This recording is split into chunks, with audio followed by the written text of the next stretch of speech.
For today's F1 news, Ferrari are getting upgrades, George Russell is playing down Mercedes' performance after the Canadian Grand Prix, there are rumours as to when George's contract will be announced, all that and more. As always guys, don't forget to like and subscribe to the channel. So it seems like Ferrari are probably going to bring upgrades in for next weekend's race at the Austrian Grand Prix. Speculation has suggested that the upgrades will be focused on the rear part of the car, so that's the rear pull rod suspension, in a bid to create stability in the car after the Scuderia has switched from push to pull rod suspension over the winter. Now this is what Fred had to say. Now we're in the end of the life of these regulations, and we all know that when we bring something on track, we are more speaking about hundreds than tenths. So this isn't going to drastically change the car overnight, but I think it'll be good for Charles and Lewis, who have complained a lot, the balance of the car.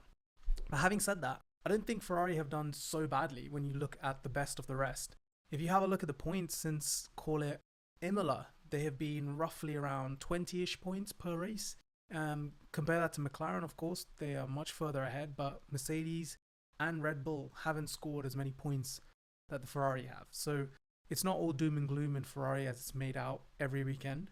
I think second place is definitely doable in the constructors. So fingers crossed for the Tifosi that this upgrade is a step in the right direction for both drivers. George Russell has been playing down the performance of the Mercedes car after a really great win he had at the Canadian Grand Prix. This is what he had to say. There wasn't much tyre overheating even though it was hot. It was very smooth tarmac here in Canada. There are quite low speed corners, so tyres aren't under much stress.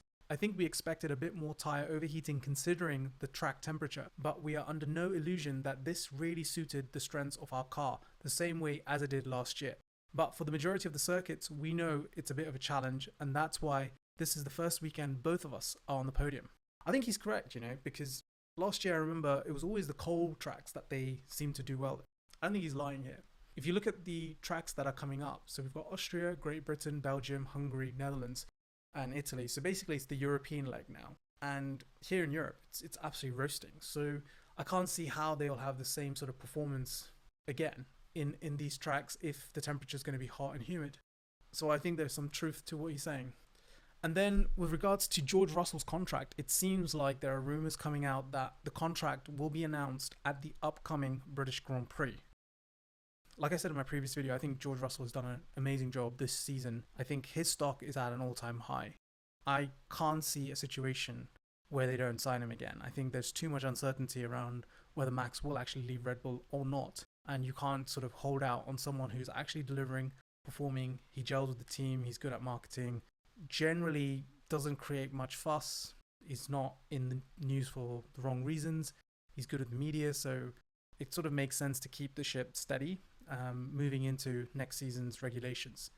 But we do know that Red Bull has shown some interest in George Russell. There's been some informal talks, particularly last season.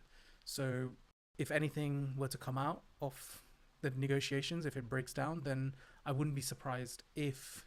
But I think George Russell going to Red Bull would probably warrant Max Verstappen leaving Red Bull. It has to be one or the other. I don't think they both end up there as teammates. It just won't work out. What I found interesting was there's a lot of talk about sort of unsportsmanlike intent. This was said by Juan Pablo Montoya. This has got to do with the protest of George Russell by Red Bull. Let's just see what he said first. So I think George really stood on the brakes and stopped the car on purpose, and Max passed because of it. Then they should look at it. But it's like a kindergarten thing. Why are you protesting something? That's like the fights that you hear before on the radio when the team owners' radios were open with the FIA. You could hear Toto and you could hear Horner going at it, like yapping to the teacher. It's so much better now without listening to all of that. I get it. I think this happens in all sports. If you look at football, you see players all going around to the referee and trying to get either a penalty or a foul or a yellow card or a red card. I think it's just part of the gamesmanship. Every team should utilize it. Why not? Because if you don't do it, someone else might, and that might be a difference of a point, as we saw with Abu Dhabi 2021. I certainly would if I was the team boss.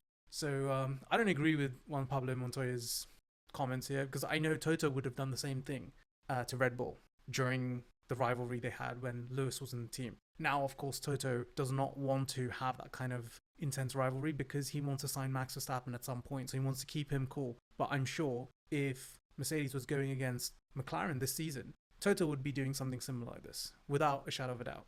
This was quite interesting. I saw this article on Fernando Alonso talking about this season, the last season in this regulation, and the fact that there isn't many teams fighting for it. In a sense, the teams haven't been sort of bunched up towards the last season where everyone has a shot of wins and also the championship.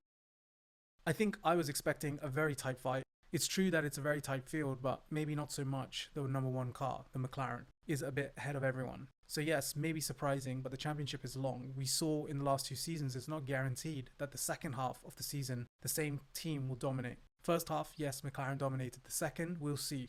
But for sure, they are a reference for everyone. Yeah, I think it's really strange that this has happened. I mean, 2021 was an incredible season when Mercedes dominance came to an end and Red Bull came back and really took it to them. And I think there have been other seasons at the end of the regulations where it was multiple teams. I remember during double diffuser era, we had Red Bull, Ferrari, and I believe McLaren, if I'm not mistaken. So it is strange that we're coming to this final season and it's just been a bit of a anticlimax. Finally, we got good old Ralf Schumacher giving his commentary on Formula One. He said this about Lando Norris. He did apologize, and that shows what a great person he is, but it doesn't help. Great people rarely win titles. I think this comes to the point of what I mentioned in yesterday's video, what Nico Rosberg also said. I think the general theme of ex-drivers talking about Lando Norris is about his weaknesses. Like, it's great being a good person, but you're not going to get anywhere. You need to be ruthless. You need to have a killer instinct, which I think Oscar Piastri does have. So it'll be interesting to see how this season pans out and whether he crumbles under this pressure. I mean, it's not so long ago when Lando Norris said something to Lewis Hamilton that he only won his championships because of the car he had.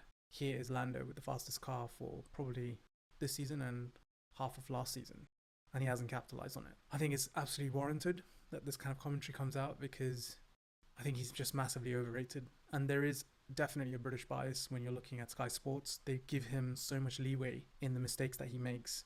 When you compare that to non-British drivers, you can tell that they don't hold back on their comments and critique.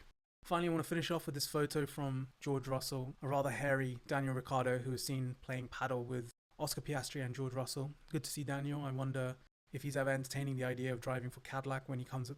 I wonder if he's ever entertaining the idea of driving with Cadillac when they come onto the grid in 2026. I think he would be great for marketing. I think he would be great for Formula One. And generally has a lot of experience to help that team build up over the coming years. Anyways, wish him well in whatever he does going forward. And that's it. As always, don't forget to like and subscribe. Thank you for listening.